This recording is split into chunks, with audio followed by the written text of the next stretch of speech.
Welcome back to Too Many Thoughts and Too Many Problems podcast. And we are here with like the original crew from the last podcast. It's been a very long time. I know I said I wanted to be more frequent, but well, that's what I said about the last podcast. But yeah, you did. Life happens, and it certainly does. But it's not like I haven't been creating content. I've just been creating other content, mostly on my Instagram page, creating volleyball shorts and stuff like that. Yeah, you kind of pivoted. Yeah, into a new lane. Yeah, but it's really taken off though. So like, yeah, if you see the results for that, you just you want to keep making that kind of content. Right. So. Like, and it's I enjoy making it too. So like, since it's going uphill and I'm enjoying doing it, might as well just keep pushing it through. Yeah. What I find most interesting is that no matter how many weekends you play it, you always find some sort of like content for it. Like something happens in every match or like tournament that you play in that you have content enough to put out so many reels for it. Yeah, it's always and I'm just something like, different. that's wild. Because like if you watch some of our soccer games, like I don't know if I could find a reel every single like half we play, you know? So I mean, we get like, I think for like one 7-day session, we play about like 4 hours. So about within those 4 hours, I'll usually get anywhere from like 5 to 6 games. yeah. So a lot of things can happen between that. Yeah. And I'm not even recording like all of the games either. I assume not. Yeah, I'm recording like only the games that I'm in. Yeah. No, of course, it's not selfish at all. It's just like it you know. Well, yeah, I mean like it's on my phone, so like I don't want to. Yeah. It's your content too. Yeah. Like why upload content of That doesn't involve you. Yeah. It's not really about you. Yeah. You know? Yeah. Plus, I don't want to be recording stuff for other people if they're just like, I don't know, they don't care about it. Yeah, then there's no reason. And usually other people are recording their own games as well. Like we have, I feel like every game now and every Sunday session we have like four cameras out. Yeah. Like everybody's recording all the games all the time. Yeah. So. It would be cool if I can get like all angles though. That'd be sweet.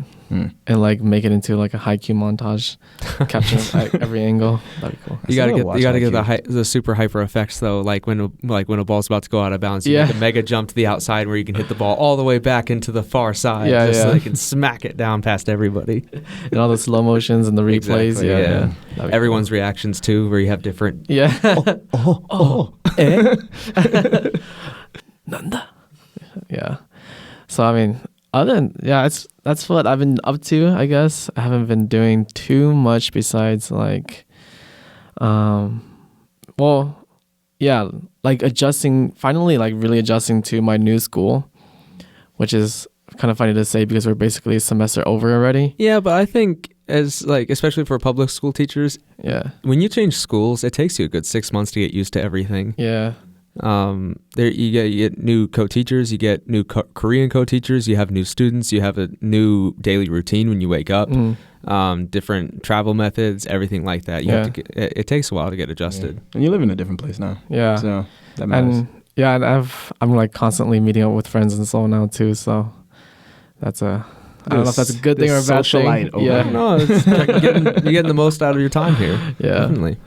Yeah. Well, I'm also in a private school now too, so not necessarily Hagwon, but like a private school. So between a Hagwon and a public school. Yeah. Which that's kind of ideal though. I actually would like to have something like that right now. So I don't know, man. I got maybe not elementary school. I still want middle school, but I don't know if there's a private middle school. So I got like 10 new coworkers I got to deal with, or like 9, I guess, 10 including me, and it's been kind of hard to balance sometimes. Yeah, you said it's been difficult to get along with some of them as well. Because definitely. Always so many different points of view and how things should be done, trying to work together. Yeah, obviously. Right. Are you the only foreign teacher there? No. There's like 10 of us total. Oh, there's 10 foreign teachers. Yeah, there's 10 foreign teachers and then like 10 Korean teachers who also teach English. Okay. So we're paired up between the 20 of us. We're each paired up with each other. Oh, okay. So I have my own Korean co-teacher, but we all work together. Oh, okay. What grades do you teach? 1st grade through 6th grade. Okay, so you teach all of them. Yeah, I teach all of them now, so that's a big gap there. Yeah. 1st grade like a 1st grader and a 6th grader are so fundamentally different as Yeah. far as like the way they operate in the classroom. Yep. 1st grades, they're just like babies and they don't even know how to sit in a chair properly. Always standing around, running around. Can't use their chopstick or spoon either. Yeah. Yeah. And then 6th graders, by the end of this semester, they're already like at senioritis and they don't want to do anything. They've become jaded by education. Yeah. already. Well, especially in Korea, man. Yeah, young innocent first graders compared to like definitely like jaded. Yeah, perfect word for sixth graders that are just like, damn, I gotta do this for how many more years? Is this the norm? Is this what I have to do every day? And I can't change it because otherwise I won't be a success. Go to academy until like 8. Well, right now they go to academy. Well, some of my only go to the academy until like 8. But then once they get to high school, they're gonna be doing that. What is that? 10 to 10. 10 to 10. Yeah. Yep. Man, there's days where I'm out. Like, I'll be out with my girlfriend and I'm in a cafe. I'm like, that is a high school student. And it's the middle of the night. Like, we're just out, doing whatever. And you just see teenagers just studying. Yeah. It's the middle of the night. I'm like, go home. Sleep. Sleep is important for learning. You mean you're out in Hongdae and you see them studying at a cafe? I haven't been in Hongdae in a while, man. I haven't been out. I've been undercover for a little bit, man. Yeah, you have, bro. I haven't seen you out in a while. I haven't really been around. I've kind of just been, it's just, work, music at home, and then just, with the girlfriend. It's kind of strange because, like, when I started going out, you stopped going out. And then it's like, oh, okay. Maybe there's a reason behind that. Yeah, it's like the Space Jam. He took my going out energy. He's the going out guy now. No, I'm not. I need to start again though, especially because like if this is my last year, which it's looking like it will be, like I want to fully embrace, fully enjoying it and doing like I don't want to leave and then be like, man, I kind of wish that I should have like more. I should have been with the homies a lot more. Yeah. So well, I mean, especially the homies for the volleyball crew, we have been going out together. Yeah, we used to go out a lot. And now it's kind of just like I still see you guys go out. Like you go out with like Chi and like Josh and stuff. I see you guys every day, man. Everyone's always like, "Who's that guy in your Instagram?" I'm like, "Oh, it's Chi again." It's my brother. Yeah, it's my brother Chi. I get my brother Mike back in. I'm coming. Yeah, I'm coming. Yeah, I feel like I say this every week now, and then I just don't plan anything. But like I actually do, especially starting this week. Yeah, I got a show on Friday. I want everybody to come out. We can all have fun. Yes, sir. Yeah. You want to come out? You should. I'll bring out some people. Oh, yeah, that's you have wedding stuff to do, right? Yeah, planning. So important things. Well, it's coming soon. But before we move on to us, how has like the like change been overall for you? So now that it's been like for your first 6 months. Actually, wrong. It's probably 6 months. Yeah, it's been like 6 months now. Yeah, it's been good actually. Yeah, I'm starting to get to a point where I don't have to worry too much about anything. Maybe that's another reason why I haven't made podcasts and stuff really, because I don't seem to have as many thoughts and problems to really consider anymore. Not enough problems. Not enough drama in my life. All I'm doing is just playing volleyball and life is too good. Working out. My life is too perfect. I can't make too many clubs, too many friends, not enough happiness. I mean, I still have some like sad boy vibes, but it's just not as it's not as prevalent as it once was. Yeah. But the sad boy vibes is the sauce. You need the sad boy. You need that sad boy. You can't be too happy. I need someone to break my heart again, like, even more. No, I mean, just recently it is broken, but even more so, like just stab in the back. No, that creates good content. It does. Yeah, it does. I've been riding the sad boy way for years, man. All my music is sad boy stuff. The villain arc. That's the good stuff. Yeah, but other than that, it's been good. Like I'm finally able to like focus on volleyball, which is what I've been like wanting to do for a while, and I'm starting to see improvements like little by little. The frustration was pretty intense with like my personal performance for a while, and then with the previous session, I did like not bad outside of some other struggles with other players. But with just my personal growth, it was like pretty good. So I was like, oh, things are going well. And Instagram, not like it's a big thing, but I did grow from like 1K followers within this month. Yeah, so that's what happens when 500K views on Reels will do for you. That's a lot. That's a lot of people. Yeah. That's not like we can't underestimate that. That's like a lot of growth. Yeah. Like if I try not to compare it too much to like other Instagram accounts where they go from like 1 to 10K, but like even 1K, I think for me, I'm really happy with. So if you haven't subscribed already, Follow Will on Instagram. Yeah. Link in the description. And then follow me as well. Yeah, I can't grow by 1K. That's too much for me. That's too fast. Nah, you can do it. You just gotta find that like little thing that starts to get you snowballing, you know? Yeah, I mean, it's video content. Mm-hmm. That's the thing. Like, it's short, I feel like it's short form video content nowadays, man. Everything, man. Everything's got short form video. Yeah. You got YouTube's got shorts. Yeah. Instagram's got shorts. Yep. You know, TikTok's obviously a thing. It's like everything is, you need short form video content. Especially in Korea too. Like everyone just does YouTube shorts and reels here. Like while they're on the subway or the bus or something like that. That's all they do. People just consume so fast now. Yeah. They don't even digest, just consume. Yeah, we talked about this before, but he posts so much volleyball stuff that it's now affecting my algorithm on my Instagram that I get random people's volleyball videos all over my Instagram now. You know, he's like, I'm not even a volleyball player. No, it pops up and I think it's you, and I'm like, who is this person? I have no idea who you are. It's Tokyo Suri there. Yeah. Oh, you should come. You should come to the volleyball. I want to try. I've told him I want to do it one time when I have ability. Pretty much like I've told everybody this. Like starting from like the beginning of October, I'm gonna have so much more time. Like after the wedding and everything. Yeah, exactly. So. Yeah, once you're fully married, and then it's just free time. Yeah. Although I've heard that disappears when you get married. I heard there is no free time, so I'll do my best to keep it. But unless it's baby making time. I was saying, is that what they say? I feel like it's after children. It's like that. Then that zaps your free time. But like in marriage, I feel like you should still have some. I hope so. I hope so. Yeah. My soccer mates say otherwise, but we'll see. I hope you get free time, man, to make your content and stuff. Yeah. Like, what's the update with you? Yeah, we did me and Johnny, who's also been on the podcast before. You've seen him.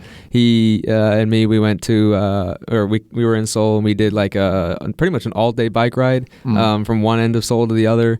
Not your normal content, but Johnny had a really good idea after seeing like this guy on YouTube kind of do like music through a bike ride, and it was very like just easy listening, like aesthetic, like ASMR. Thank you, ASMR. And while I haven't put the video together yet because I'm kind of going to probably focus on that next year when I have the ability to sit down and do all that, especially on like weekends and stuff. But it was really good. The things we saw were really, really cool. I don't know how much content we have to make like a really good video, but if anything, we'll try to make the best of it. But Will couldn't come. He got a sprained ankle. So unfortunately. I remember when that happened. Yeah, but it was a really good time though. And I have a couple ideas of planning on a bunch of stuff. So we'll see how it goes.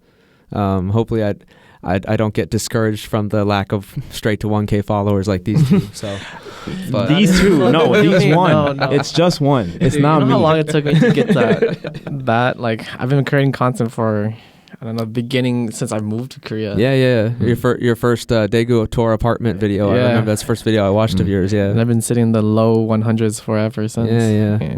And you know, it just takes one idea. Yeah. That's what I'm kind of hoping for. On. Maybe it just like kind of spreads like a couple of his videos did. So, outside of that, I think everyone knows I'm getting married in September. Yep. So it's like 2 months now. That's ridiculous. Exciting. It's exciting. Also very stressful. More for her than for me. She has to do a lot of the planning because it's in Korean. I do whatever I can to help. But we just actually in the mail today got some samples of like invitation cards. So we'll pick one, and then it takes like really quickly getting those made. It takes a really quick time, and then we'll send those out because a lot of her family members need the physical copies, so we can't just do digital. And we're gonna make like 150, but like we'll be appreciative of anybody that comes. So we hope, because we can't have too many because we're only like each person that goes there, you get your own steak and like meal. It's not like a buffet like normal Korean weddings. So it's exactly. So like we wanted to make it a little bit special, and there's also an after party afterwards because there's no other weddings after us, so we get to use the venue for how long we want. Nice. Until about 10 o'clock, but then we're gonna go to another place in downtown. So so we're doing a lot of things that are not normal with Korean weddings, but if we have too many people, actually they only make a certain amount of steaks, and if people show up that we're not expecting or something like that, then they'll be left without a steak, and she's just like, if that happens, I'm going to die. Like that was what will ruin my wedding. If that happens, they can have my steak, man. No, because if somebody takes your steak, she'll feel even worse because like you're part of like the core like crew of like groomsmen. Like that'll be even worse because I said the same thing. I'll give up my steak. I'll just pretend I ate it all and then give it to someone. She's just like she's like, that'll be be the worst thing. It's not going to be anything else. Like, but if we run out of food for people that come to my wedding, that will end the wedding and I will be miserable. I'm like, interesting thoughts, but okay. But I feel like if extra people come, like you kind of, if you know you're an extra person, you kind of have to come with a mentality that like you won't get fit. Yeah, there's no preparation. They didn't plan for me to be here. Right. That's why in American weddings they have a +1, but they don't have that here. So nothing we can do about that. Yeah. Because if you just show up to somebody's wedding and they didn't plan for you, and then you're like, "Yo, where's the food?" Like, how are you not prepared for me? Like that's selfish. Very Peter Griffin mentality. That's a selfish mentality. Yeah. The last thing I guess in my life is I've kind of decided as well, along with Julian as well, that I think next year will be my last year at my middle school that I'm teaching at. I felt a little bit of like, I love my second graders and I love my third graders, but I don't teach third grade anymore. And I can definitely feel like a wall between me and my first graders this year. There's no connection that I've had with my past students. Even the second graders I'm teaching right now, like I love going to those kids every single day. They make my week, and it makes me really happy to be a teacher, and it reminds me why I became a teacher to begin with. But these first graders, it's like not all of them, obviously. I would say like a good 60% of them just don't like English, and it's different from normally not liking English. Like they don't even like the English L class, like the foreign language teacher class. They're just not interested. They don't want to talk. They don't want to say anything. Their English is not that bad. They just don't care. There's like a drop in maturity and understanding that the second and third graders had when I taught them, and that these just don't. And I have to teach them again next year. And I think after that time, if I have to teach them again, and then if the next first graders that come in are also just as disconnected with me, it'll just make me not want to teach as much. And she's also been wanting to move back to Daegu, so because of that, I don't know if I will move to Daegu with her, because I would hope to get a job there first, but I think I will leave my middle school after next year and then try to find a different job. But you'll have that freedom too once you get married. Yeah, exactly. That's the nice part. Change that visa up. I know. I get. Like, I think I moved from E to D. I think. You don't get the F, isn't it the F one? Sure, it's one of the two ways. It's either D or F. I can't remember exactly, but a little bit more freedom in job searching as well. I'm not under a like restraint of trying to find a job at a certain time anymore, but I still want to find something that I really enjoy, because I have liked this job for a majority of the period of my time that I've been there. It's the reason I've been there for now 4 years at the same place. So I think, I don't know what I'm going to do yet, but at the same time, I think it's kind of run its course a little bit. Yeah. So, which sucks, because I always thought I envisioned myself being there a little bit longer than that. So I also hit my pay cap. So that's the most important part. It's the most important part. Yeah. Yeah, I feel you. So that's all for me. Yeah. By yourself, Mike? Sure. Catch us up. I don't know. I feel like since the last podcast, I haven't really been doing all that much. I feel me too, man. I was performing a lot at that, like back when I was doing the last pod. I haven't been performing as much recently. I've kind of been, like I was saying earlier, like I've been kind of down low recently, just working. My last release was a couple months ago. I got a new release coming out in like 2.5 weeks. So that song just finished. I'm gonna perform it this week. My first performance in like what feels like a couple months at least. Yeah, it does actually. It's been a while since I've seen you promote. Yeah, I feel like the last time I went to a show was closer to my birthday, so that was like 2 months ago. Yeah, May. Yeah. And then and then just passed my 1 year anniversary with my girlfriend. Hey. Yeah, thank you. Congratulations to both of you. Appreciate it. Yeah, that was on Monday.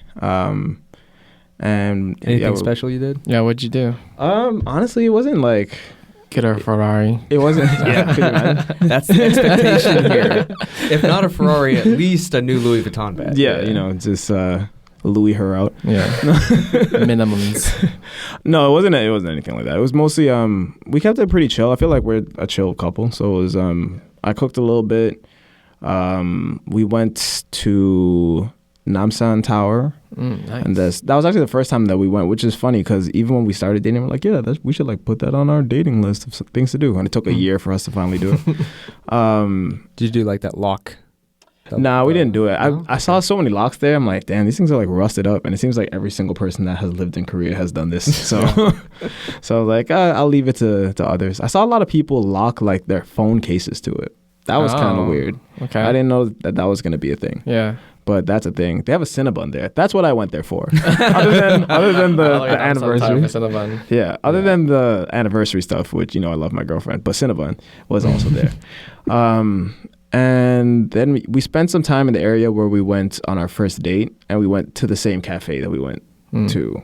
So our first date, we did a bunch of stuff, but we went back to that same cafe and we just spent some time there, and it was nice. It was chill. I made like this big poster thing of like all these pictures that we took over the year. Like, I don't know. I posted it on my Instagram, but it was there. Yeah, like a poster of all these different photos. It was nice. It was low key. It wasn't anything like huge like that. But it's pretty much just been that. So the anniversary, working on this new song for the last little while, playing a lot of volleyball tournaments. Yeah. I played one last week. Well, this past weekend, and I got another one at the end of the month. You guys took second place? Yeah, we took second. I'm trying to get back in the winning column. I need another gold medal. Yeah, before you leave. Yeah, and you have another one soon, right? Another one at the end of the month. That one's going to be extra tough. Like, a lot of our best players are playing on different teams too. Yeah. So that's going to be a tough one, but it's fine. That's part of it. It's got to be difficult for both of you playing volleyball, knowing that you don't have a consistent team all the time. That so many people play for so many different teams that. It's not like a true club, I guess, because for us, like if you sign up for our team, like you can't play for any other team because you're locked in on the website to that team. So it's still difficult for us to get players, but at the same time, there's a little bit of consistency. So I can see like that can be so difficult, maybe because example, like you played in a tournament and one team didn't even show up, kind of thing. So just something like that, like maybe not having enough players or just consistent change, not enough like.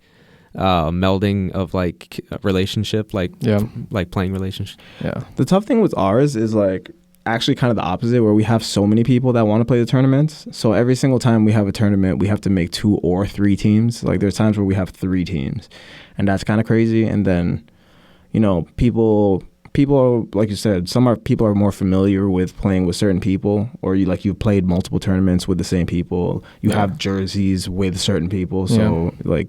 We have different sectors of teams within our actual club. So, like, that kind of makes a difference. But this next tournament, because, like, I signed up late and a couple other people signed up late, so teams were already kind of made. So this is going to be one of the first times that I'm not on the same team as some of the players that played on my normal team.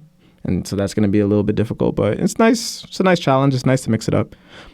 Like, this last week, the tournament that I played at, I hadn't played with any of those players in a tournament before. You played with Sean, no? Sean. Yeah, actually, I did. I played with Sean. Yeah. I don't think I played with Daesung on the same team. Yeah. But I think it was just me and Sean, and then everybody else I hadn't been on a team with before. But, it was fine. Yeah. We play on the same. We play together every weekend, so it's not like they're strangers. It's not completely new, but like. Yeah. But you get used to certain things, so it's going to be a little bit different. But other than that, I've been low key, man. Just been in the house and at work, and not liking my work, but you got to make the money and keep the apartment. So, that's kind of why this is gonna be my last contract. But until then, just trying to enjoy it and live out here and see all my peeps and perform as much as possible, because I know that performing is going to be harder going back home. There's just less, it seems anyway, like there's just less opportunity to do it. It seems like there's a lot of opportunity here for singers and rappers that want to perform at like local nightclubs and stuff. Because there's just so many clubs and bars here. And like across an entire week, like you look at like the Thursday, Friday, Saturday, usually those 3 days are peak. And there's just so many places that are willing to let you if you just ask them. Like not every place is, but we've been very lucky with the amount of places that we've gotten. I gotta shout out Lit Lounge as well, because they DJ Pinnacle, the guy that runs it, he's dope. He's like super helpful to the community, especially in Itaewon and everything like that. So I'm doing my show there this week on Friday, and I've done another one there, and it's just a great space. So yeah. I think like the thing about like clubs and bars here in Korea, it's that a lot of them are kind of like locally run, like ran by like one or a couple people. Yeah. Whereas like at least in the States, it's like, I don't know, they have a lot more rules and regulations under who can run an actual like bar or club or something like that. Yeah. And so it becomes a lot harder for you to like get performance. And you also have a lot of bigger stage names, I guess. Yeah, and a lot of the big places, they're not run by like a person. It's like run by an entity, like a corporation, like an organization. Yeah. Corp. So you have to get through those. You have to have connections through connections, or just be big enough. Yeah. And they're not as welcoming to new artists like here is. So. Yeah, that sucks. But also the thing about our current volleyball situation is that like, you know, we may perform 3 teams. At least is what's frustrating with me as one of the lower tier players, is that like when we make those 3 teams, it's like, okay, we're just gonna stack all the best teams on top. My team. Yeah, and then we'll have the next best team in the middle, and then like whatever's left on the bottom. And then if you get thrown onto the whatever's left team, it's like, okay, we're gonna lose anyways. We got no shot. Yeah, you have like no shot, but like we're gonna play anyways because, you know, we want to play in a tournament and like at least compete. Mm. So that in itself is like kind of frustrating. And then you go there and you play, and like, even though you're, not expecting to lose, but you are going there with low expectations, it's still frustrating to lose in the end. You know. Mm. I feel bad sometimes because it's like I'm on the stack team. I'm on the higher tier team, and it's like we go with the expectation that we're going to win the whole tournament. Yeah, and like we kind of go with everybody's expectation that we should win the whole tournament for the club. But at the same time, in order for us to win the whole tournament, sometimes we have to beat our other teams, or the other team has to lose because there can only be one winner. And recently, we haven't even been winning either. So you know, it's tough. Yeah. I like playing on the team that I play on, but I know that it could be tough for people that aren't on that team. Yeah. You know, so. Thanks. I mean, I'm not even playing the next tournament. Oh, you're not? Yeah. Just any reason? Just too many things going on. As he answers very carefully. Lots of internal stuff going on. Internal struggle, yeah. Speaking of which, talk about like today's topic. Segue. We're dealing with confrontation and like conflict resolution and such. Like, especially with I would try to say as little as possible, but as much as possible. Diplomacy. Yeah, like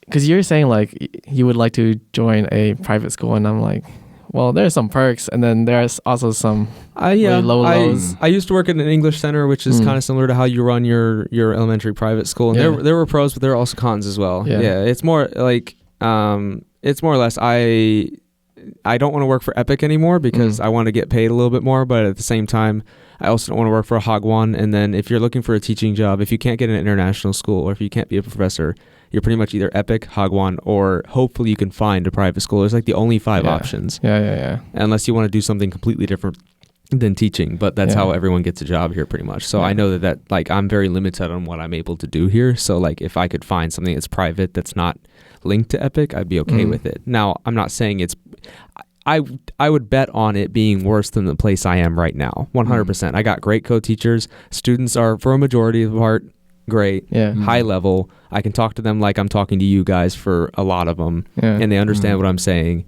Well, that's where your public school. Exactly. Not all public schools are. Yeah, exactly. That's not the school that I work at. Yeah. I know, so, like it's a hot like, wait, what? I can't talk to my kids at all. Those kids don't understand anything that I'm saying. Ever. Yeah, so I understand it's going to be a step down, but at the same time, I can't be at that school forever because otherwise I'm just going to be stuck at like 2.7 for the rest of my life, you know, and I need to, now that I'm about to be married and then eventually possibly going to start a family within the next like 3 years, hopefully, I need to think about, I need to think about how can I provide a little bit more, you know, so. Yeah. But I mean, like, so like the biggest concern with me from moving to like an Epic, like public school to this private school specifically, and maybe other private schools that function this way, is like working with a team and stuff.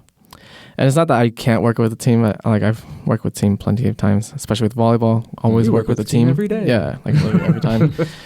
But like, you know, working Epic made me realize how much I like working alone too. because when you work with like 20 other different co-teachers and you're all teaching like the same kids, it's like very frustrating to get certain points across, certain work across, certain work ethics across. So that's been very frustrating. And then just dealing with like teachers who want to assert their authority over you and basically like, you know, tell you how to be a teacher is also very frustrating, you know? Trying to little bro you. Yeah, right.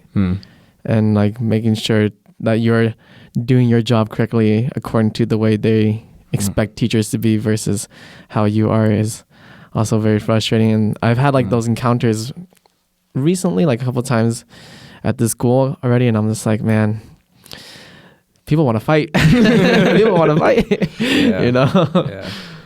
And I think that's the hardest part for me. Like, I'm usually a pretty confrontational person. Like, Good. Because we talked about it, and we're just like, we're kind of we're the not. same. Yeah. So we have a different opinion. So we're talking. It's like, I hope Will has a different opinion, and both of us like, we think Will has a different approach to it. So we're glad to hear you have a different approach, because otherwise this would be a very one-way podcast. Very docile podcast. That's not what we want. Yeah, I mean, like, even like with my, all right, I'll go back to that, but like, I was gonna say with my Instagram thing, but like, yeah, I grew up just like with a brother for like most of my, I don't know, 12 years until I had the second set of siblings. And man, we like would fight all the time. So I just grew up very confrontational. And if anything ever bothered me, I would like get in your face about it. I've learned to tone it down since coming to Korea, but Maturity. yeah. Yeah, maturity with age and like coming to Korea. Yeah. But there have been times when like, well, you know, when they hire you, they're asked like, oh, how would you do, or how would you work if you ever had a problem with a coworker? What would you do? Were you honest about that? Yeah. I mean, I was like half honest. I mean, like, I would talk to them and like step them aside and like kind of tell them like, what's up? It's my way or the highway. Yeah. I grabbed them by their collar.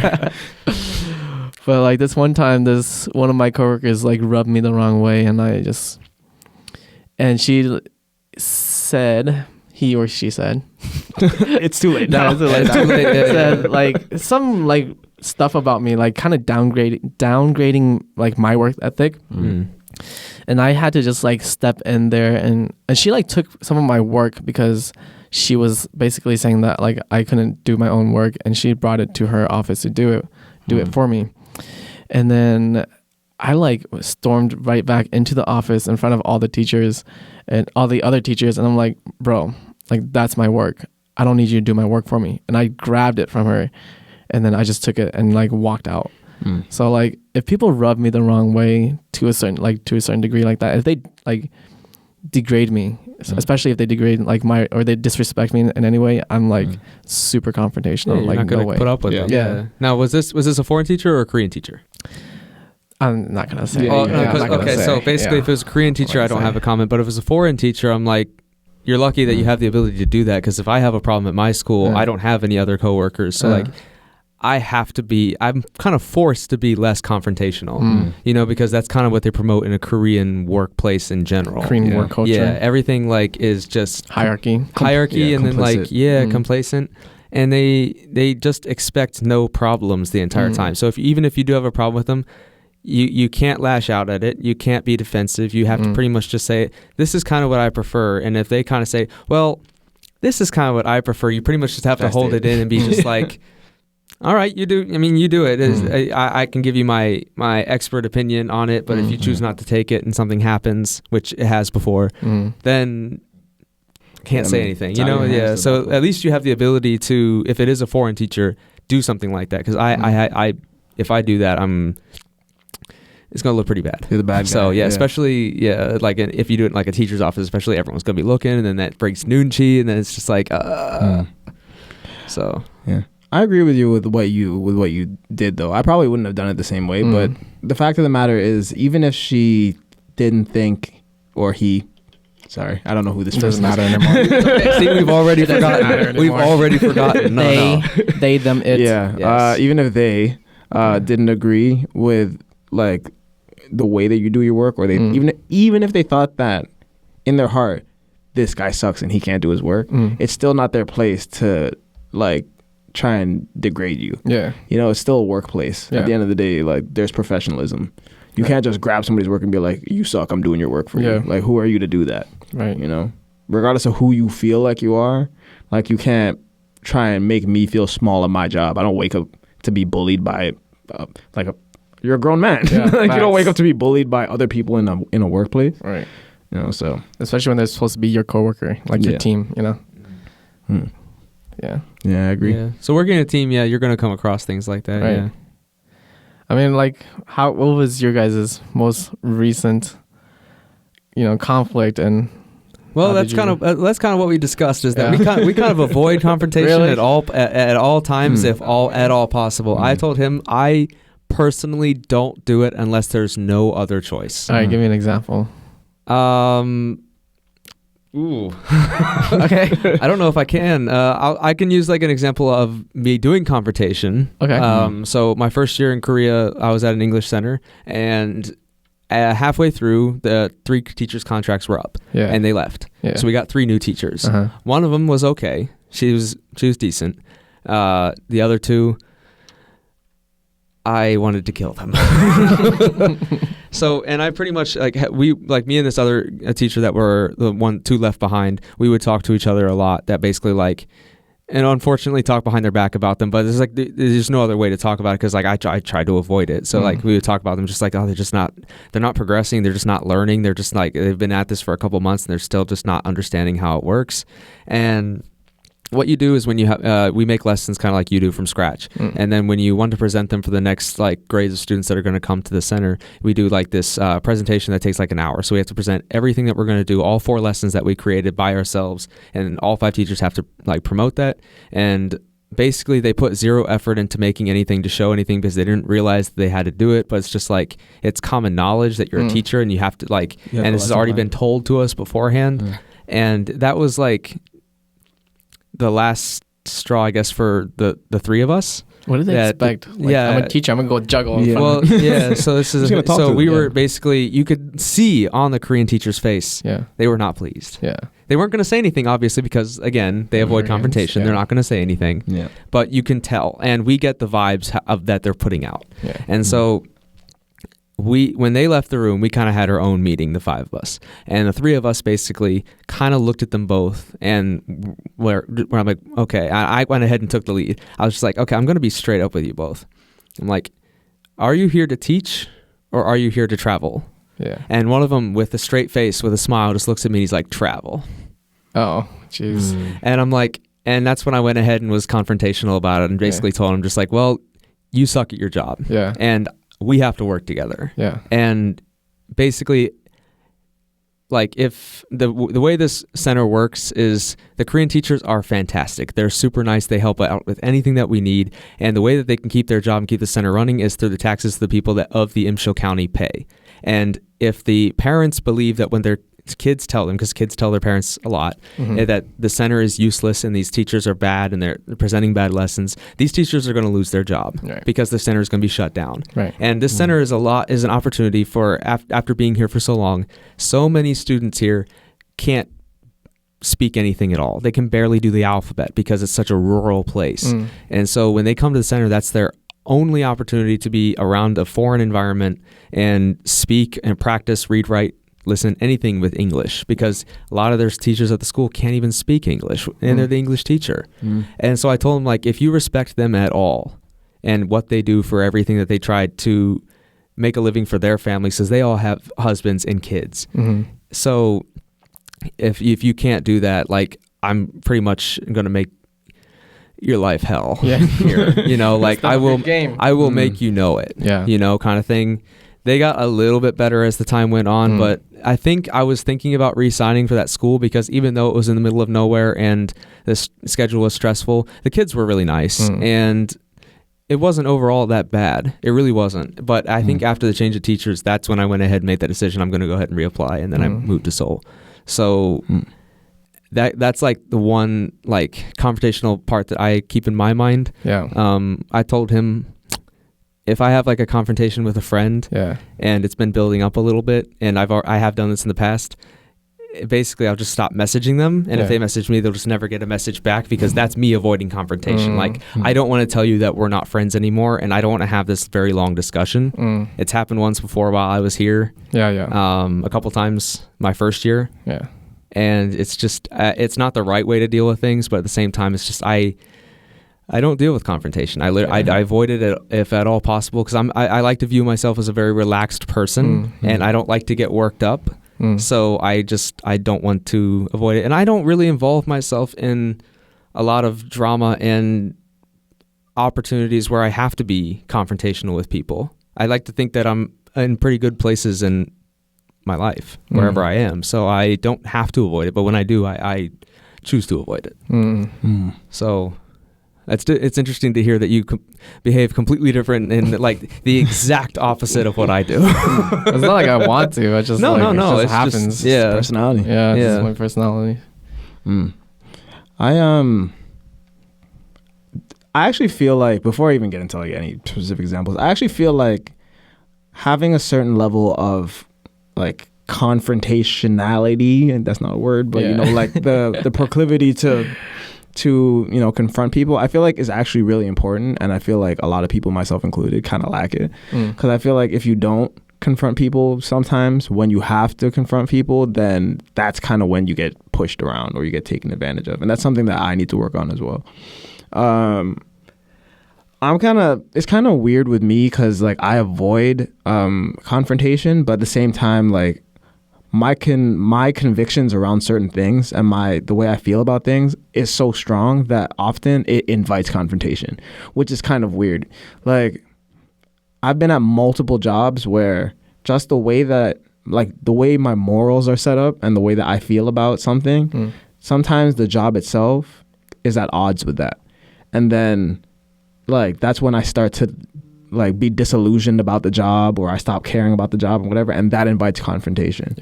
Like especially teaching here, like I've worked 2 different jobs and they're at Hagwons, so I haven't been a public school teacher. Like you guys have worked in public school, but they've been at Hagwons, and just my belief in what I feel like we as teachers, and as, you know, foreign teachers especially, what we should be doing and the way that we should be educating kids, I feel like is at odds a lot of time with what like the idea around Hagwons is. Because at the end of the day, Hagwons are businesses. They're there to make money, right? There's a bottom line. With public school, it's different because it's subsidized by the government. Right. So it's like there's not really an incentive. Like obviously you want good test scores and you want to retain kids and whatever, but it's not the same, you know, avarice where it's like this is about money specifically. So like with jobs that I've worked here, it's like this system is bad. Like I don't agree with this, you know, like I don't feel like we're actually putting out the best product for the kids, and I don't feel like the kids are learning or whatever. But then there'll be pushback because at the end of the day, it was never about that. Like it was never about learning. It was about making money and retaining kids, right? So because my convictions are set up a certain way, it invites conflict with management, or it'll invite conflict with other coworkers that are bought into that system, where it's like, oh no, but I'm fine with this, you know? Like I've had dust ups with coworkers in the past. Like these days, like I'm cool. I like all my coworkers now. But in the past, I've had dust-ups with coworkers where, like, because they bring in money to the school treats them like they're like a shining star. But then I'm looking at the actual educational value of what they're doing. I'm like, they're not doing anything. They're not doing anything. They're overrated. There's nothing to this.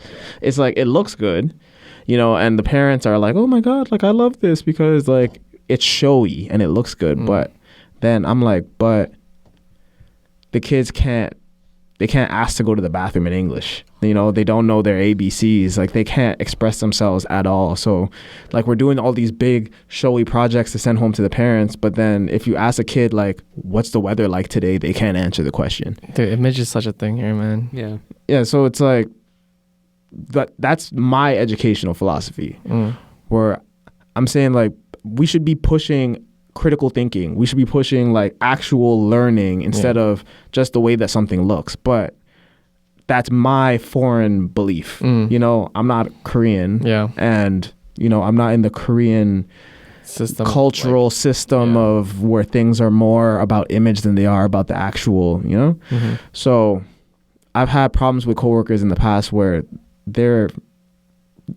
they feel like, oh, well, your lessons are bland or your lessons are whatever. I'm like, well, I'm teaching content. I'm like, I'm not here to show off. I'm here to make sure that these kids can actually retain something and use it functionally. And then I'll have issues with them. But usually I don't deal with it all that great. Like most of the time I'll just avoid them. Or like for a year, I just didn't talk to this one coworker. Oh, and then like, you just continued doing your lesson? You just did exactly what I was doing. Didn't talk to them at all. So didn't your greet type them. is just the silent treatment. Like just talk to that coworker over there. Who? I can't see them. Who? Because to me, I'm like, okay, so what are we going to talk about? You know, like we could...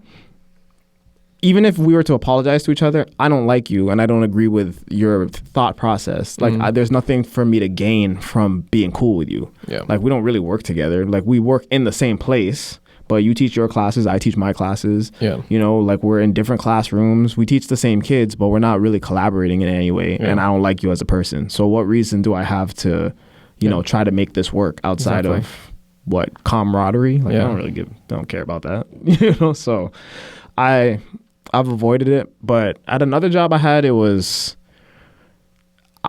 getting bullied. You know, I was getting bullied. Yeah, I was getting bullied. I'm like, what do you guys hate me for? Like, like I didn't do anything. But then towards the end of that contract, I actually told them everything. I was like, this is how I felt about it. This is why I feel like it was wrong. This is where you were wrong. Like you actually like ascribed some things to me that were not true. Here's the biases that you were holding against me or whatever. Like I documented all of this stuff and here it is. And they were like shocked Pikachu face or whatever. the what face? How did you know? Yeah, but so I try and avoid conflict as much as possible, but sometimes it's unavoidable. Like there's times where you have to get in somebody's face or you have to confront. And sometimes people need to hear about themselves. Not enough people hear about themselves. Dude, some people just need to be checked, man. I get we're getting to a point where we don't check enough people. We don't check yourself enough, and it's like people just walk around as if like they're the biggest. Some people need to be told about themselves. I mean, I'm sure me included. I'm sure that I do some stuff where, you know, I could be told about myself too. Like nobody is above, you know, getting checked. At all. But yeah, some of these, and there's the worst part about that coworker, the same one that I was talking about before. I actually went to management because we had like an actual confrontation, and I went to management and I said something, and they did nothing about it because they wanted to avoid conflict. Oh my God. I'm like, you're the manager. If you're not going to deal with the problem, how am I supposed to deal with the problem? And that shows me that you're not serious. Like if you're not going to deal with a problem between coworkers and that's going to create animosity in the entire workspace, that shows me that you don't actually care about the workspace. You just care about money. And that means I can't take this place seriously either. So what did you do? You just left, right? That was the first one? I'm actually still at this one. You said this one? No, the last one. That's not where I thought that was going. Yeah, I'm actually still at this one. But the coworker is not there anymore. Okay. Yeah, and she left. Okay. For the best. Yeah. Now, but I get what you say about that. Like, Jiyeon, my fiance, is going through the same thing right now. She finds so many things at her academy that are not good, and she wants to change. But at the same time, all that her boss cares about right now is that enough students are signed up that the money keeps rolling in, because if not, that she's going to get fired. So like she, for their summer camp, that's like 2 hours, I think, and they gave them one book, and each book has like 4 pages per chapter, and it's 1 chapter per day. So she has to teach for 2 hours, 4 pages, and it's like safety. Like these are goggles. This is a shovel. Like this kind of things. 2 like hours. For 2 hours, yeah. So she basically confronted her about it, saying like, "Oh, this is okay to talk about, Jiyeon." We're spilling all tea today. Spilling the tea, yes. But she confronted her about it, basically saying that like, I think the idea is not good enough for the students. Like they're going to be here for 2 hours, and I don't know what you expect me as a teacher to do as well, because the students aren't going to be able to learn anything. Majority of this they probably already do know, and the stuff that they do learn, how can you use that in practicality? Because the book isn't helping it and it's not long enough to where we have a second book maybe to adjust. We can't play games. We can't do activities. We have to follow the book and like all the papers that go with it. We're going to be done in like 45 minutes, and That's 2 hours. Yeah, exactly. It's like an hour and 15 minutes that she doesn't have anything to do with. And so she's confronted her about it, but she basically is just like, oh, I think it'll be fine. Like, you all create ways to be able to fill the gaps. You know, like you're teachers, you're good enough. And then I hate that. yeah, and it's like That's so negligent. she's trying to make it. She doesn't care much about the place she works, but at the same time, she likes the kids. Yeah. And so she wants to like you make them actually put it to good use and actually learn stuff. And that's why they're there, because nobody wants to learn English. They're kind of forced to learn it. So if they actually like found a good use for it, but all they care about is like make sure that there's no turnover, the students stay, there's no problems with parents, no bad phone calls, and the money keeps rolling in. And that's the thing. That's the thing too, where it's like psychologically, as a teacher, knowing that you work at a place that may not necessarily have the same moral beliefs that you have, right? Like, you have to wake up every day and go into a place that you don't believe in. Yeah. And, you know, it's like, how does that affect you mentally? Yeah. And how does that affect you as a teacher? Because you now have to teach children in a place that you don't believe has their best interests at heart. So you try your best, obviously. Yeah. You know, you don't show up to work and try and sabotage the kids. But at the same time, it's like, you know, you have to essentially hide from the kids that the place that they're going to, does not actually care about whether or not they learn or not. Yeah. It's daycare. It's just childcare because the parents have to go to work. Yeah, you know, and that's kind of that's why a lot of people say don't work at Hogwarts. They're like, oh, you know, work promotes in public bad schools. teachers too, man. Like, yeah. I like teachers who want to teach go in there and then they get jaded real fast. Yeah. It happens. When I came in like 4 years ago, I won't say I was like, you know, wide-eyed. Like I was an adult when I came here. I was 26. But now at 31, I'm like an old grizzled man. Where I'm like, this doesn't make any sense. Like I don't like this at all. Yeah. All right. Yeah. So enough about confrontation with coworkers. How about confrontation with friends? With friends. Yeah. Okay, we can get into that. Yeah. All right. Will, time to start a confrontation. Okay. Well, I mean, with one of my, I guess, bigger ones here was I had a confrontation with two different friends, and they both turned out differently. Like with one specific person, like I said, I'm always not always, but I'm a very confrontational person. You will do it when you have to. Yeah, I will do it if I feel like people are, especially when it comes to friends, like closer relationships. If I feel like my boundaries are being crossed nowadays, I used to not be. I think it like goes back to what Mike was saying. If you aren't confrontational all the time, then you do let people push you. And I've have like in the past just let people push me around and my boundaries get crossed and I get disrespected really hard. Right. Yeah. So nowadays, like I always like push my boundaries up a lot harder. And so if anyone ever crosses it just a little bit, like I will speak to them about it, you know? And so with one of them, when they did like cross my boundary, I spoke to them about it. It was addressed, and you know, we got into like a lot of arguments about it. This person still didn't. Either they like tried to recognize, but they failed to like sympathize or acknowledge their own mistakes, or try to skew what they actually did, but still try to play the fact that we are friends and that things should be okay just because we are friends. Then when it comes down to like situations like that, I just cut them off. Like I don't want to deal with it.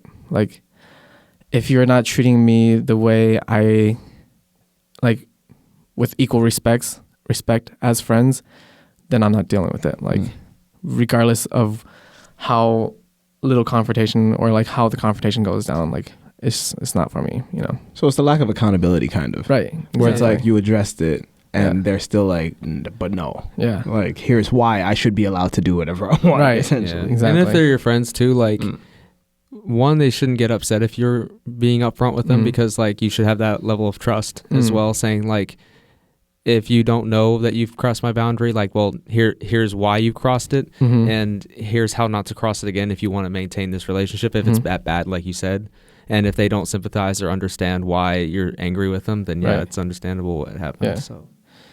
Yeah, so I think that's like how I'm always like just speak to them, right? And which kind of brings me to a weird point. Like one of my friends who had a confrontation with another friend, they were upset with them, but they didn't say anything about why they were upset with them, but they expected an apology. Yeah, see, that doesn't make sense. Yeah, that doesn't make sense. Yeah, like, that doesn't make sense. Where is that logic? Yeah. You know? Like, so I think sometimes we do need to learn how to have confrontation, you know, or how to like communicate, I guess. And it's a skill that I feel like isn't really explained. Like a lot of people just don't really learn it. You know, it's not like it's something that is taught to you unless you have either you have a personality that is more prone to being that way, or you have family members that teach you about it specifically. But a lot of people like me, for example, I wasn't really taught how to be, you know, productively confrontational. Right. It's either a big blow up or it's just cold shoulder, like we're not talking. Yeah. Like very rarely is it, here's my boundary, here's like, let's talk about it and go through it. And now you understand. So if you cross it again, now we have problems. Yeah. Instead, it's just like, you did this and now I just don't want to deal with you anymore. Yeah. I think when a lot of people hear the word confrontation, they just think of like the negative sides, you know, like things are just going to be bad. Like confrontation is just like someone's going to fight, you know. Like Will. He'll pull the punches, no worries. Yeah. He's got those arms. Yeah. Yeah, I feel it. So how did you like, you learn through just experience then, or do you think you grew up with a good family that like kind of taught you throughout your I mean, I childhood? love my family, but my family is not like overly confrontational either. Like I've never really known my immediate family to really confront others. Like, yeah, I've never seen my dad directly confront anybody, or like my mom either. But they're also like relatively private people, so they don't really spend a lot of time with others anyway, unless it's like other family members. I've never had to really confront friends. There's only been one really big time where I had to just straight cut off a friend. And that's like, it's a long story, so like I won't get into the entire story, but it's essentially what happened was I had to look back at our friendship, and I just kept thinking of times where I'm like, this person doesn't respect me. Like over multiple times over the course of different years, like it's little things, little jabs here, or they'd say this or they do this, and like I would just ignore it or I would forgive them for it.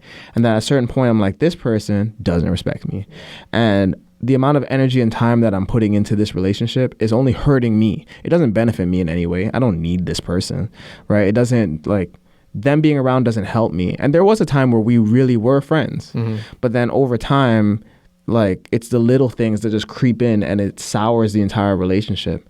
And then there was one incident where they just did something that crossed the line, and then they accepted no, like, there was no, like I said, accountability for it. And I'm just like word, this is what we're doing this, like this is where we're going with this. You straight up think this is okay just because we have experience as friendship? Yeah, I'm like, so you did that knowing that it was wrong, knowing that it was gonna like affect me in this way, and you did it anyway because I've forgiven you so many times and I tolerated this so much that you feel like you can walk all over me. I'm like, nah, you gotta go. That's the end of it. And yeah, I just haven't spoken to this person since. It's just that was just the end of it, you know. So, but it had to happen, and it's sad because we really were friends, you know. But I've been lucky enough to find better friends and you know, new friends and new relationships, and I feel like I command a certain amount of respect in my relationships, and I've been lucky enough to be around and with people that can provide that. Sorry. Yeah, that level of that level of respect back to me without me having to, you know, beg for it. Yeah. So. Right. Yeah. I think that's how like a friendship should be, you know. Gage? I think, like I've said, if I have like a confrontation with a friend, I'll usually not be direct about it.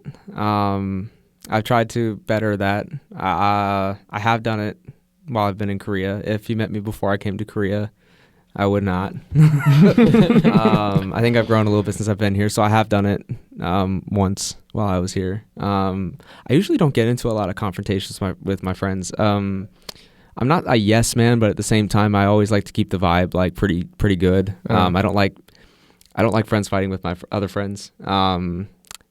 And a lot of times throughout my years of just friends in general, like I would find new groups anyway because people come, people go, and I just realized that like I don't know, it's not worth like some things aren't worth confronting about, and then some things are, but then usually actually other people will confront them about it, so I don't have to. So that's the length I go to avoid it. But you mentioned something about your family. Actually, that's the one place I always feel comfortable to be confrontational about. They know me so well, and I know them pretty well that like the actions I do and the actions they do, if something were to happen, like, and somebody's upset about it, like I would completely understand, or they'll completely understand. So like I have no fear being with my like direct family, like at my home, and then my grandparents or uncle or something like that. I have no problem being confrontational about it. It might not be good for Thanksgiving dinner, but at the same time, like I have no problem with it because they should know me well enough by now. If there's something that I wouldn't like, they probably already know why. So I'm just gonna go ahead and say it about it. I wish I had that kind of confidence with the people that I hung out with to do the same thing, but also I think I have a small part of me that's so fearful of losing people that I just go ahead and ignore the confrontation. So, which is not good. It's not, but awareness is good. Yeah. I'm aware that it's doing it, but there's just like that, little piece on my shoulder basically saying, just don't bother. Just like, just let it go. It's not worth it. Okay, so but what if we're like, for example, I mean, I would never do this, but let's say, we've been friends for like 5 plus years. Yeah. And I just straight up was like, you know what, Gage, you and Julian, and then are you just gonna ignore that and be like, it's okay? I'm gonna think one of two things. One, I'm gonna think that you're in a very emotional position right now because you don't act that way. Yeah, I'm like, Will needs his space. Something's going on in his personal life that he's reacting that way because you don't normally would act towards me that way. That's true. And especially if I know I haven't done anything. The other way that I view that is just like, okay, he doesn't want me in his life anymore, then like you were the confrontational person, so I don't have to be, so like. So then would you, like, what would you do in that specific, you just like turn a blind eye and just like, okay, bye. I would give you a couple days and then send you a message saying like, hey, I don't know what kind of happened, but like if there's something that I did or something that is going on, I wish you would talk to me about it first. If you don't want to, continue this friendship because like, even though you're a very important part of my life, if you don't want to, then I respect that, and you don't have to message back, kind of thing. You just wait. And if they don't, then that's kind of how I would handle it. Especially if I know them well enough. We've known each other for 5 years. So if I know that if you're acting that way, there's got to be a reason. I gotta use a different person. I gotta use a different person. But that is confrontation, though. Yeah. Like it's not.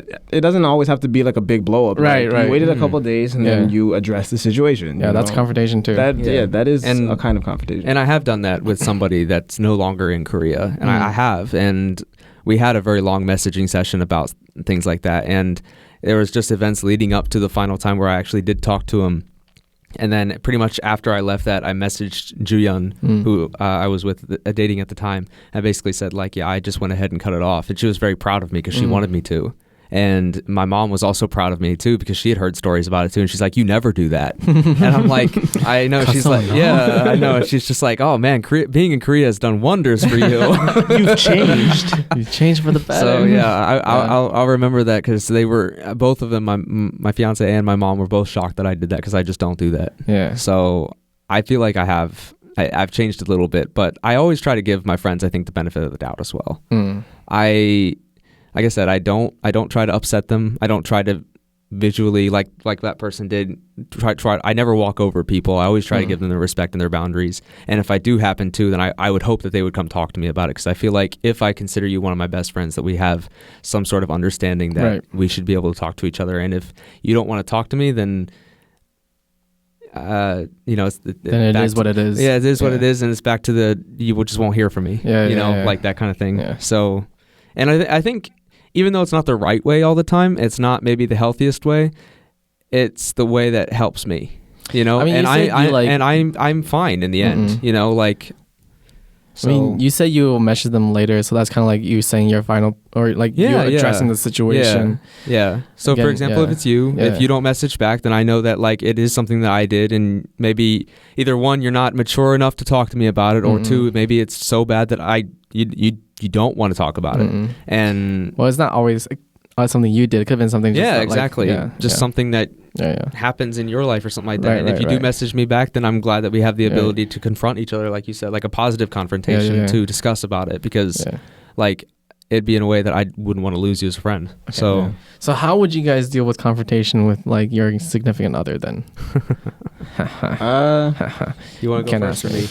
Okay. I can get into it. Okay. Let's get to the spice, the big fights. So, no, just kidding. It has changed with me over like the course of my adulthood, and obviously still working on it. But like with Sehi, with my girlfriend, we don't fight often. Like I honestly feel like we've only really had any sort of confrontation like twice in the last year. But who should I? Okay, so I'll talk about with Sehi. Okay. Essentially, I'm weird about it. Like at first I won't. He's all giddy about it. Like no, at first like I won't say. I'm still in my honeymoon feelings. No, but like at first I won't say anything. Like if something is bothering me, I'll kind of like retreat into myself, and I'm like, I'll just deal with this myself. Because like throughout my entire life, anytime I had an issue, I never felt as comfortable with my family to like talk to them about confrontation. Like we're very don't bring it up. Don't bring it up. Don't say anything. It didn't happen kind of family. So I always had to kind of internally work it out. So if I have a problem, I'll just sink into myself, and I'll like eventually over time it'll just pass. Like I'll think about it and it'll pass. But when you're with somebody else, they can see it. You know, like they're with you and they can see like something is off. Something is wrong. So you have to talk to them about it. Like they'll be like, yo, you okay? Whatever. So then I'll reluctantly eventually talk about it. And I try not to like word vomit all over them. Like, and I try my best not to be like, you did this. And like, I try to make it be like, okay, well, this is what happened. Yeah. You know, and obviously you play a part in it, but so do I. And like, here's my role in it, and here's your role in it, and here's why it bothers me. And sometimes, like me being a relatively direct person, when I do talk to people, it comes across a little bit rough sometimes, which is why I try and avoid it, because I'll be in the middle of talking about something, and I'm like, see, this is why I didn't even want to bring it up, because I know that it's gonna upset the other person, because it's upsetting. Like nobody wants to hear about themselves and hear about how they're potentially an issue in your life in some way. You know, like nobody wants to hear that, and that's why I always try and avoid it, because, you know, who wants a crying girlfriend? Like who wants your girlfriend to be upset and now you're just awkward in the house and everything like that? Like nobody. Sometimes they can't handle it. So. Speaking from experience. No, not speaking from experience. She is fantastic. I will get to that in a second. But no, it's in general, some couples, when you confront them like that, they can't handle it because they view their relationship as a certain way. So and it's like, no, like me in my head, if I know that it's gonna be an issue and there's potentially gonna be tears, there might be yelling, right? Not for me, I try not to yell, but there might be, you know, that kind of thing. Nobody wants that, but sometimes that's necessary. Sometimes you have to do it, and like over time, me maturing, I'm getting better at it. I'm not all the way there, but in previous relationships, I would just let it fester. And that would be the downfall of the relationship, because you let little things like that fester. You never talk about it. And then it builds up over time. And then the next thing that they do, you're like, man, you always do this. Like, you never. You start playing the blame game. Yeah, you never address it. So then you're thinking about what they did, you know, 6 months ago. You're thinking about what they did 2 weeks ago and whatever. And it's like, see, you always do this. You never. And it blows up eventually. Yeah, it's so unhealthy, though. Yeah, it's super unhealthy. So it's like you have to address it, because if you don't, it's going to get addressed. Yep. It's either going to be resentment in your relationship, or it's going to be resolved. Right. So you can either address it and fix it, or you can just be resentful, and then eventually it's going to come out and your relationship is going to suffer for it. Yeah. Gage?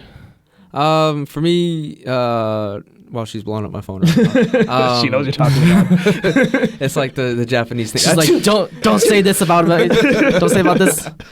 Yeah, got people talking about me. Yeah. No, so I always like the person that I was just talking about before. He had always mentioned about how when he started dating his new girlfriend that they never fought. Ever. And I was always very confused about that because one is just like, there's no way you don't fight because you're not the same person. You're gonna have disagreements. And I don't know if he was trying to like be boastful. I don't know if he was just trying to rub it in my face. I don't know what was happening, but or maybe his like level of fight is like measured differently. Yeah, and he also knows I probably won't say anything to like say like, nah, that's not true kind of thing. I'll just go like, oh, really? That's cool, man. That's cool. Because again, I just know there's no point. I think it's a flex personally. It could be, but at the same time, it's just not true. There's no way. Like you're gonna have confrontations and arguments with your significant other. It's just gonna happen. Yeah. And I always thought that was weird when he always said that because I always looked at me and he asked me, he's like, do you guys fight? And I'm like, yeah, sometimes. And he's like, oh, it's so weird. Like, we never fight. And it got me thinking, I'm like, maybe it's a bad thing. Maybe me and her, like, maybe that's a problem, you know? But I realize it's just like, you especially when you live together, especially too. It's my first time ever living with somebody that's not my family. And obviously, because we're getting married. So, but we do fight sometimes. We do. And if I'm being completely honest, it's about the stupidest things. Like the big things in our relationship, we have small arguments. Small arguments. It's the tiny little things that like will set me off or set her off. Just stupid little things. There's one point in our first year of dating, we were walking down the street and then she thinks she's getting fat. Okay. And so I'm just like, yeah, no, you're fine. Like, absolutely. And like, in my mind, like, I wouldn't care if you were getting a little bit chubby anyways. Like, it wouldn't bother me. And I think she was still at the insecure part of our relationship because we had only been together about 6 months, which you think is enough time. But anyway, it's never we're walking down the street and then she's just like, no, like, I need to do something about it. I'm like, okay, well, I know somebody that like is in Daegu. She always goes to the gym. Like, and she was still living in Daegu at the time. So I'm like, if you want to join her, go ahead. Like, because at least you know that she does work out. And then she took that as, oh, you agree I'm being fat kind of thing. And I'm just like, we're not going to do this kind of thing. It's a trap. And exactly. It's a trap. Yeah. Other times it's like where I didn't. She said she was going to do the dishes, and then she didn't do the dishes. And then I saw it. I was just like, oh, like I thought you said you were going to do them. Like it's starting to smell a little bit. And then she starts talking about her rough day and her like very stressful time that she had at work, and she just doesn't have the energy to put into it. It's really stupid, small things that like we start into, and it actually grows into a big argument where we're standing up and like facing each other directly. And we always work it out in the end. Always. We've never gotten to the point where we're just like, let's just break it off. Or even like, let's get some space between each other. Like where one person will leave. We've never done that. We always solve it right then and there before we ever go to bed, before we ever would leave a place, anything like that. And a lot, like one recently we had about when we were planning for the wedding stuff and talking about like dresses and stuff. And we got into an argument about like bridesmaid dresses. And it's too long of a story to explain, but at the end of it, like I ended up, for some reason, I got like a huge air bubble in my chest to the point where it was huge, like really painful actually. Oh, jeez. And it wasn't, she thought it was a heart attack. And I'm like, I'm 27. I'm not having a heart attack. But I'm like, it's super painful to the part where I feel like I can't breathe very well. And so it kind of ended the argument. And then she kind of wanted to take care of me. She got some pills, she got some water. And then like I was kind of sitting there and I'm just like, it was a really strange occurrence why that happened. And then at the end of it, she's like, we need to get you some like one of those like, like convenience store drinks that when you drink it, it makes your stomach like feel better. So we went ahead and walked to like the CU. And while we were walking, we basically just realized it's just like, that was such a stupid fight. You know, like, and we both realized at the same time, we both apologized to each other. And it's not like we haven't seen our parents or some, maybe like you said you didn't, but my parents confronted each other about certain things. But it's only because they know each other so well and they have that love and trust between each other that they just got through it. But like at the same time, they did fight, you know, and it doesn't mean it's the end of the marriage. It doesn't mean that one person's going to leave. It's just, I think it's just, I realized, and I just realized, I think that after he said that, it's just like, we never fight. I find that to be so wrong. He's just disingenuous. I feel it to be so wrong because it's just like, I think you have a problem in your relationship if you don't come to at odds sometimes, because it's just not going to be perfect. But it doesn't mean you don't love each other, and it doesn't mean that you can't work it out. And it doesn't mean that there's something wrong either. Yeah, exactly. There is nothing wrong with our relationship. Absolutely not. We absolutely love each other, and that's why we're getting married. And I think no matter how many times that we fight, because we'll fight again in the future, probably over something stupid again, something small that's insignificant that means nothing. We might fight over, I don't know, an egg next time. I don't know. Ketchup or mustard. Ketchup or mustard. Yeah, I said I wanted ketchup, but you gave me mustard, and then something like that. Yeah. So it's gonna happen, but at the same time, I'm not worried about it. Yeah. And I think being with her for so long, I've developed that lack of fear of confrontation with her. So, not to say I have a lack of confrontation with you or other people. It's just saying, like, or my friends, but it's just like, I think because she is like my fiance and we're planning that way, it's just like we have to realize that friends, like, and my experiences have come and go, but then, like, she's always going to be there for me. She's my rock. She's always going to hold me down. And it's just enough. Across the room. But she's my rock. Yeah, she's my rock. Enough with you. She's my rock. But yeah, I think in the end it's fine. So yeah, I've gotten better. Dishes be like a low-key underrated thing that people fight about a lot. Yeah. Dishes and cleaning. Chores, yes. I never thought that, like, somebody's cleaning style and, like, the level to which they like a place to be clean is something that people do not think about when they're in a relationship, before they get into a relationship. Yeah. That matters a lot. Yeah, like that's something you're going to talk about all the time, how clean you want to keep the space. I think it's like a lot of people have acquainted to, like, your mind's, like, this space within your mind, how you live, or the level of cleanliness or organization in your house is equal to the way your mind structure is. So that's probably why they feel so upset if something's different, you know. Yeah. Like, I like, it's definitely true what you said, that, like, I'm such a clean person. Like, in my home, like when I was living here by myself, it was a very clean area. Like, everything would be in closets, nothing on the floors. Like, there would be walking space everywhere. And he visited one time, like, it was a pretty clean place. But then when we move into each other, I find out that she's a little bit messier because she just has things all over the floor, because her mind's very scatterbrained with work and everything that's going on with her family. So everything's just all over the place. And it's just like, it made me angry at first, but at the same time, it's just like, I just learned that that's just unfortunately how we live together. So, compromise kind of. Yeah, compromise, yeah. Half clean. And I pretty much, I accept that, like, I'm just going to have to do a lot of the cleaning because it's just how I live. So. Yeah, I'm more like her. My girlfriend's very clean, very organized, and me, not so much. I wouldn't say I'm dirty, but I'm just not as clean, messy, you know, a little messy, you know, stuff here and there. But the nice thing is, I always know where all my stuff is. Yeah, because I put it down someplace and it's still there. It's still there. Yeah. Like when I need it, I can always find my stuff. But my thing is, even though I'm messy, especially in her place, like, if she needs me to do something, I'm never gonna be like, why? Like, I'm gonna do it. Dishes need to be washed, I'm washing it.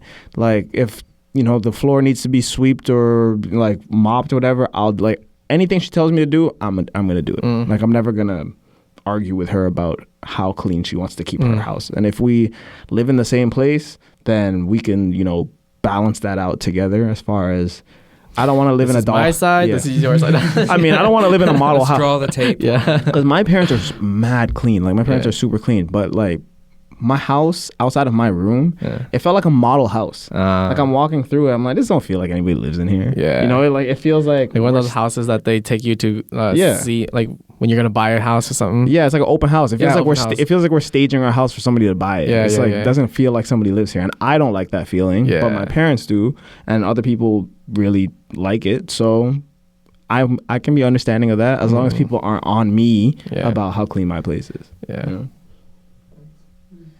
Sorry, I derailed the whole conversation. No, it's good, man. It's good. How have you been confrontation with your past girlfriends? Well, I think again, like I'm kind of like the same with Mike initially, but I've matured a little bit, but not like super mature. But I used to like just bottle up all my feelings, and then after bottling it up, I'd be like, just let it all out in like one big. It would explode. Yeah, just explode. That's the and worst. Just be a huge freaking mess. Yeah. And yeah, I learned that that's like very traumatizing to for both of you. Yeah, to both relationships, especially the ones who are receiving it too, because then they're like, well, you never told me any of this in the first place. How would I know? Suddenly, how is it suddenly just like... They can't fix anything if you don't tell them anything's wrong. So I used to be like that.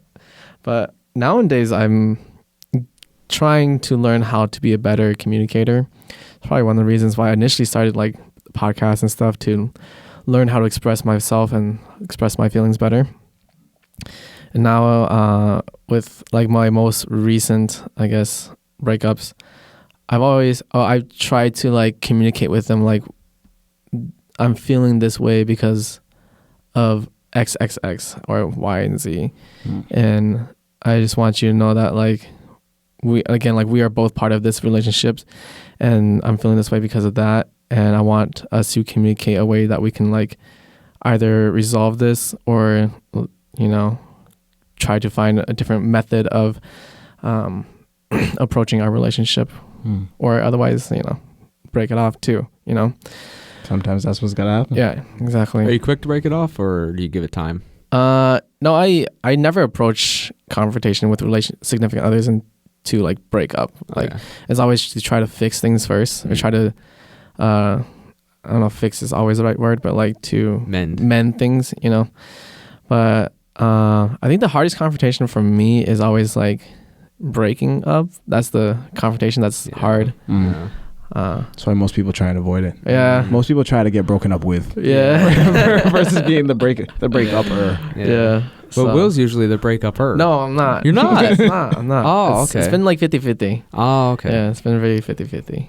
I've only broken up with one person. Yeah. Every other relationship, I was the break-up-y. Yeah. I've learned from my experience thus far that if I take the time to actually confront why I want to break up with this person or break off the relationship, that things end up a lot smoother, but they take a lot more effort and time to do it versus like texting them or like video calling them, hey, we should break up. Yeah. It's done. You gotta be classy. Send an email. Yeah, send an email. Yeah. 21st century, come on. Yeah. But just block them. Yeah. Just never respond to anything again. Yeah. In terms of relationships, I think I've matured a lot. It's from just like holding everything in and then blowing up versus now trying to express how I feel. Yeah. Other than that, I try not to fight anymore. Like I don't ever get too explosive. I used to get pretty explosive. Like I used to be just like an angry person. But now it's like, oh, you're pissing me off. And I would just say it like that, like, you're pissing me off. Like, I'm upset with this, and we can talk about this later when I'm not pissed off. But right now I'm angry, so let's like hold off for a bit. Yeah. Versus just throwing things and like flip it. You're not a thrower, are you? No. Okay. I used to like be an aggressive person. Ooh. Yeah. And then he's calmed down. Yeah. Like as a kid, I broke my mom's wall one time. Dang. Wow. Yeah, when my mom was like, I was confronting with my mom, but that never happened again. It's weird. It's kind of weird with me where it's like I say I'm not confrontational at all, but if you like ask my parents, I'm the most confrontational person in the house. Like my brother is actually completely non-confrontational. Really? Like he would rather, if you tell him something he doesn't agree with, he'll just say okay and just like whether or not he does it or not, he's not going to engage with what you said. So if you're just doing something he doesn't like, he'll just be like, okay. and just move on. Yeah. But me, I'm like, no, that's wrong. Like with my parents, it's like, no, you can't do that. That's wrong. Here's why it's wrong. You need to listen to me. And they're just like, Mom, that's wrong. You're cooking the chicken wrong. Or it's like, why are we doing this? How come you guys won't tell me anything? Why are we going to church? Church was actually like one of those things where I was like, I don't want to go. Why do I have to go? Like every time I go, I fall asleep. Yeah, but I just want to work on my music. yeah, but my parents would say like I'm super confrontational, but with other people, I kind of just let it ride. Like I don't really. With my parents, I think I actually genuinely am confrontational. Where it's like I don't agree with this, and everybody in here needs to know it, and I'm not going to be silent about it. But with other people, I'm like, I don't really care. I'm kind of live and let live. You know, as long as nobody confronts me about how I'm living, I'm never really going to go get in somebody else's face about how they're living. So I agree with that. Yeah. All right, I think we've well past the limit on this, so probably this is a good place to end the conversation. Thank you guys so much for watching us. Give you guys self a quick plug again. It's been a while since people have heard our voices. Yeah. Sorry about that, viewers or returning viewers, especially returning long-time viewers. Yeah, I apologize for that. Yeah, I mean, like you said though, you've been busy and creating other content. Yeah. So he's still hopefully he's they're still understandable. Yeah. He's in the social media streets still. Yeah. It'll be in the description probably, but ToyGage23 Instagram. That's Getting married soon. Come watch us live Big wedding time movement on Instagram. Instagram live wedding. Yeah. In Korea. How self-absorbed would you have to be to have an Instagram live wedding? Selfie cam the entire time. Yeah, but that's all I got. So yeah.